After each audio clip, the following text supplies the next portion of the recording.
I'm sorry, this is the last time. I won't go to the casino anymore. It's the last time. Today is definitely a day to win, so sorry, eat first. Wait a minute, Mom. Didn't you say you were going to quit the casino? Hey. What? You didn't prepare anything for dinner, did you? Wait a minute. Mom. Oh no. She's gone. My mother is addicted to gambling. It was also the reason for her divorce from my father. When they divorced, my mother cried and said to us, "I'll stop going to the casino, come with me. I can't live alone." Believing in those words, we decided to follow our mother. However, she betrayed our trust in just 6 months. My younger brother's friend saw my mother at the casino prize exchange. "Mom, you said you were going to work part-time that day and left home, right? Did you lie to me?" "I'm your mother, I wouldn't lie to my daughter." "What does it matter? I go to the supermarket every day and cook food. I work at a bar at night. I've been working hard to raise you.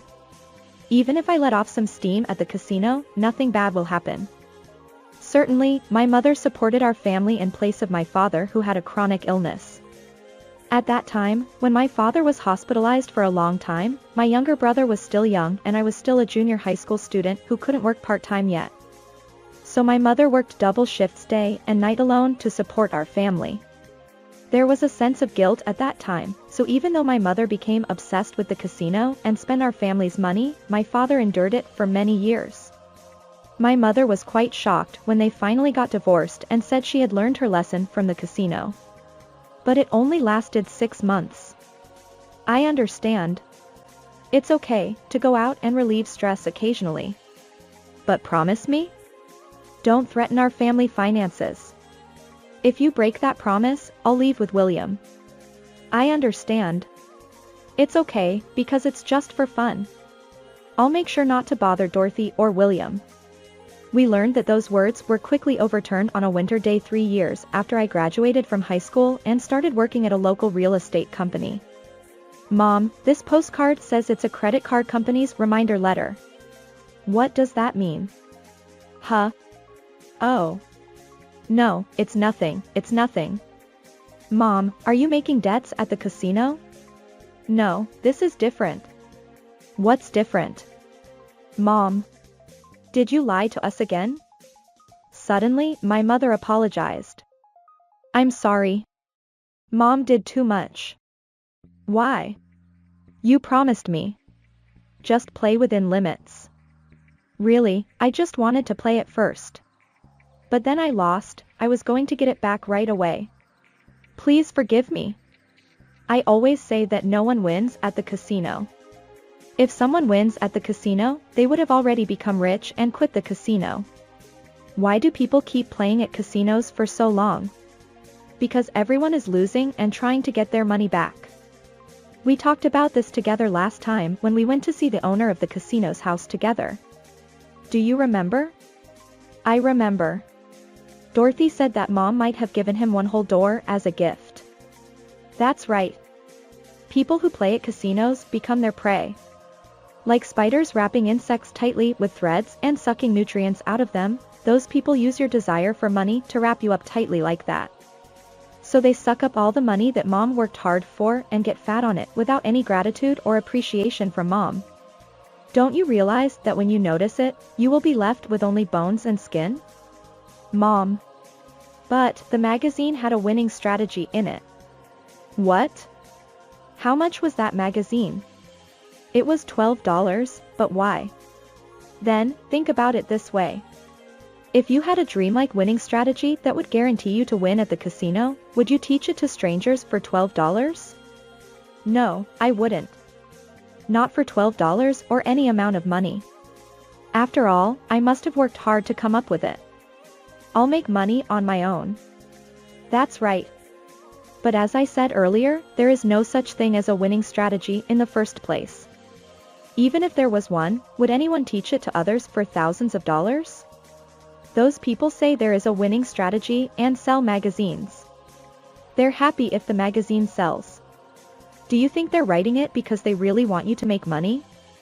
I don't think so. That's right. Casinos just try to deceive people who flock to them with sweet honey that makes it look like they can make money. It's like the gold rush. Gold rush? In America? Yes. People from all over the world gathered in America in the 1850s to dig for gold. Certainly, some people struck it rich, but they were few and far between. Who do you think made the most money? Someone who hit the jackpot. That's not true. After striking it rich, most people sought even bigger fortunes and ruined themselves. That's what it means to be blinded by gold and addicted to gambling. The person who made the most money was the one who transported those who dug up the gold by railroad. It wasn't someone who had a desire for gold, but someone who used that desire and made the most money. I see. I was used. That's right. So don't ever go to a casino again. Can you promise me this time with me and William? I understand, I'm really sorry this time. I promise. And Dorothy, about payment. When I asked her about it in detail, she had multiple credit card companies revolving payment debts and owed almost $1,600 just in interest payments. After talking with my mother, we decided that I would pay $1,600 from my salary and I would manage all household finances. I had one dream. It was for my younger brother to go to college. I gave up going to college for economic reasons and started working at a local real estate company. Sis, don't push yourself too hard for me. I'll work after high school. No, William. You're smart enough. But sis is smart too. But all the money Dad sent for tuition was spent by Mom at the casino. That's why sis couldn't go to college? William, did you know about that story? Yeah, I heard Mom talking about it by chance. Don't tell Dad about it, okay? Mom will be badmouthed again if you do. I think this way too. Even if you work harder than your college graduate colleagues doing the same job, your salary will be much lower than theirs. Is that really true? That's why I don't want William to feel this way. I joined a major real estate company in my hometown after graduating from high school and was only allowed to do miscellaneous tasks such as copying in my first year. However, by making materials on my computer without rotting away and being careful with my work, I was able to gain the trust of my superiors and seniors. From my second year on, I was able to participate as support in projects that female high school graduates had never participated in before, but my salary was still only about 70% of that of college graduate employees. Don't worry about money and study hard. But it's okay. There are many ways to make money these days. Thank you, sis. So I spent my days supporting my brother's studies while repaying my mother's debt of $1,600 every month. One day an incident occurred. Ding dong. The doorbell rang. When I went out to see what it was a newspaper collection. My brother and I don't read newspapers, but we subscribe because my mother won't read them unless they're on paper. My wallet was empty, so I borrowed my mother's wallet from the table and paid for the newspaper. Thank you for your hard work. When I returned after paying for the newspaper at the entranceway, I happened to meet my mother. She saw me holding her wallet and changed her tune. Hey! That's not my wallet. Did you steal my money, Dorothy? My mother suddenly shouted in anger. My younger brother, who was studying, came out of his room to see what was going on. That's not true. No, you stole my money. When did you start stealing? Did you think it was okay, because I didn't notice? You thief. Get out of this house. Wait a minute. I couldn't understand how you could think that I would steal your wallet when I was repaying $1,600 every month and only a few $100s were in your wallet. That's right, Mom.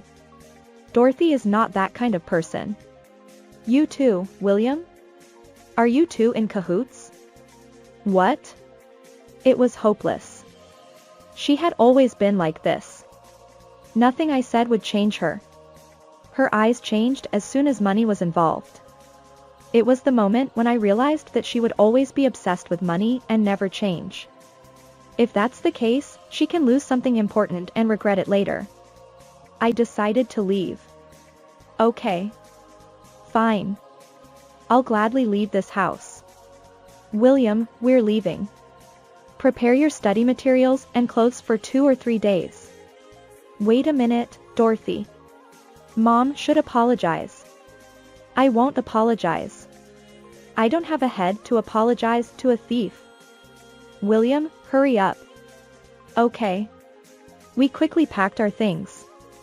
As we were about to leave the house, my mother's voice chased after us. Both of you, never come back here again. I would never come back to this house again. That was my firm decision as I closed the door. My mother contacted me half a month later. Her credit card company's revolving payment became uncollectible because my entire salary had not been deposited and they called to demand payment. I'm sorry, Dorothy. I wasn't myself then. I'm having trouble paying because I couldn't make the payment. I'm really in trouble now. I don't know anything about it. You're the one who said not to cross the threshold again. When I hung up the phone coldly, my brother's cell phone rang immediately. Yes, we're okay. Yes, my sister rented a room for us. It seemed that my mother was pretending to be a worried mother who cared about us. My brother hung up his mobile phone looking helpless. Sis, Mom wants to talk to you one more time. Please. Please meet her just once more? I'm done. William is too kind to Mom. Later on, my mother came to our place. Wow. This is a really nice apartment. Did Dorothy rent it? My younger brother answered for me since I didn't say anything. Yes. We bought all these appliances with cash, too. The store clerk was surprised. My sister is amazing, she has a side job too. Really? It's news to me that Dorothy has a side job. You lied again. Did you think that I could pay $1,600 every month with just my salary? Didn't you realize that something was going on? Shameless. Actually, my hobby is reading books, and although I didn't have any money when I was young, I went to the library frequently and now have almost all of the famous English and American literature works covered. So I uploaded book reviews on YouTube little by little. At first, there were few subscribers, but gradually it became popular and now it earns advertising revenue equivalent to a monthly salary. You don't have to worry about us once you know how we're doing. Just go home quickly. Dorothy. Please forgive me. Your mother wasn't herself then and is really having trouble now. I don't know anything about it. You're the one who said not to cross the threshold again. My mother bowed her head with both hands together. Looking back now, it's frustrating how much of these blatant apologies I've swallowed so far. I won't do it anymore. Until now, I thought it was repayment for raising me and endured it, but I'm not stupid enough to repay someone who said such things to me. You called me a thief, do you remember? Your obsession with money is too strong. That's why you can't stop going to casinos and why your daughter looks like a thief. I'm sick of it already. Being swayed by your lies or being scolded by you. No matter what I say, you'll never change. You'll say that you'll change from today, but I won't believe it anymore because you've betrayed me so many times that I can no longer trust you. Do you understand? What if your daughter said anything and thought she would be forgiven? Even your daughter can be hurt. I'm really sorry. If I can't pay back the money, I'm really in trouble. If you can't pay back the debt alone, why don't you file for bankruptcy or something? What? If a mother files for bankruptcy, it will affect William's future. Then it's okay. Didn't you see the nameplate? We re-registered under Dad's name. What? Now both William and I have no legal or moral obligation to repay your debt. You're alone. Legally and practically. But I raised you so hard. Crying won't help. You're not the only one who raised me. All mothers in the world are raising their children with all their might. And they don't call their daughters thieves. You doubted what shouldn't be doubted and said what shouldn't be said. That's why I'm apologizing. It's a vicious circle, and there's no end to it. When I thought that, my brother spoke up. Give up. Mom. Dorothy is right. You use too much abusive language. Even I thought it was too much. It may be unnecessary meddling, but you should give up your obsession with money. Please live honestly. It's not too late to start now. My brother gently consoled our mother, who was crying with both hands on the floor. When he gently patted her back, she gradually stopped crying. I was relieved that she would stay quiet like this, but it didn't last long. Suddenly, my mother pushed my brother's hand away. You ungrateful brats. I don't need your help anymore. She then knocked over the coffee and cake on the table, made a fuss, and left the room with a loud noise. My brother and I were so surprised by this sudden event that we didn't know what was going on and just stood there with our mouths open. There was a moment of silence as if time had stopped. Then we looked at each other and burst out laughing while rolling around. Several months later, my brother passed his first choice university and graduated this spring after 4 years. I plan to get married to someone I promised a future with after my brother graduates. I haven't seen my mother since then. According to what I heard from relatives, my mother filed for bankruptcy after that but still can't stop going to casinos. From now on, I won't worry about my mother and will build a happy family with my brother in a good relationship.